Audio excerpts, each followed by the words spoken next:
Europe 1. Le grand direct des médias, Jean-Marc Morandini. YOLO, ça sonne bien, mais vous savez sans doute pas ce que ça veut dire. Yalla, Non, c'était non, là, Yalla, Oui, c'était Sœur Emmanuelle. Sœur Emmanuelle, Ouais. bien sûr. Là, c'est YOLO. YOLO. Et ça a beaucoup moins de succès puisque c'est la série de W9 qui a été diffusée tous les jours à 18h45. Et hier, on a appris que cette série était déprogrammée pour être reléguée à 16h20. C'était pourtant la série événement sur W9. C'était même présenté comme une série réalité innovante. Après seulement une poignée d'épisodes diffusés, la chaîne remplace donc la série par des rediffusions d'une série américaine. Bastien Mignot, bonjour. Bonjour Jean-Marc. Merci d'être en direct avec nous. Vous êtes notre spécialiste médias et communication. D'abord un mot, YOLO. C'est quoi ? YOLO, il y a des matins comme ça où je vous adore Jean-Marc quand vous m'annoncez il y a 1h30 le sujet magnifique de cette chronique. Alors YOLO, qu'est-ce que ça veut dire ?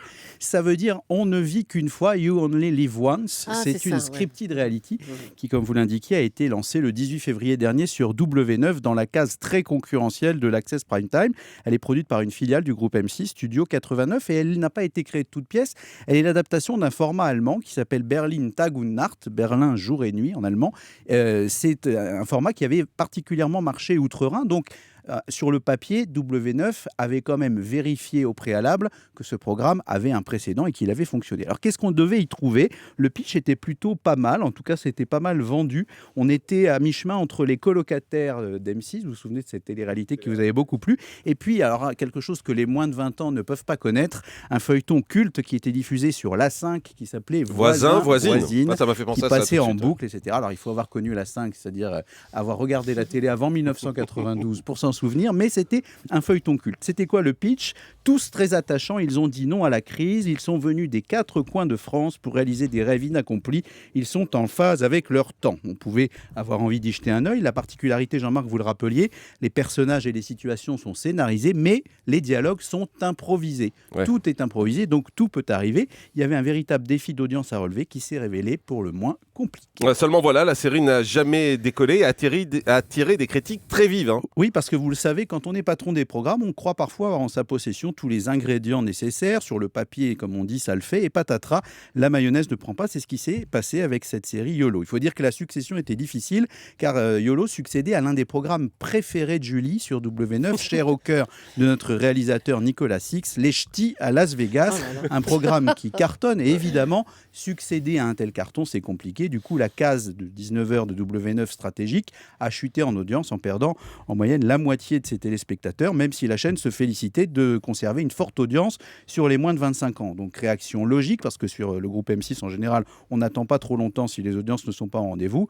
Branle-bas de combat, changement d'horaire à partir du 25 mars prochain, ce sera diffusé non plus à 18h50 mais à 16h20, avec ensuite des séries américaines. Et puis la série, on le sait, Jean-Marc misait beaucoup sur les réseaux sociaux. On avait dit ça va fédérer un buzz, les gens vont se mettre dans la peau des personnages. Et bien malheureusement, ce qui devait être le booster est devenu quasiment le cauchemar de YOLO, puisque c'est sur Facebook et sur Twitter que sont arrivées les pires critiques, comme quoi les réseaux sociaux, il faut toujours aussi voir que ça marche à double tranchant. Quelques exemples de ce bashing, comme on dit, qu'on a retrouvé sur tous les réseaux sociaux. On dirait une pièce de théâtre de CP, rarement vu un truc aussi mauvais. À côté, voisin-voisine, c'était du Sartre. Les ch'tis, on les regardait car ils faisaient rire de leur débilité, mais eux ne savent même pas jouer. Et alors, quant à la page Facebook de la série, c'est un florilège de noms d'oiseaux et un passage en revue des synonymes du mot étron que je vous épargnerai en cette matinée jolie.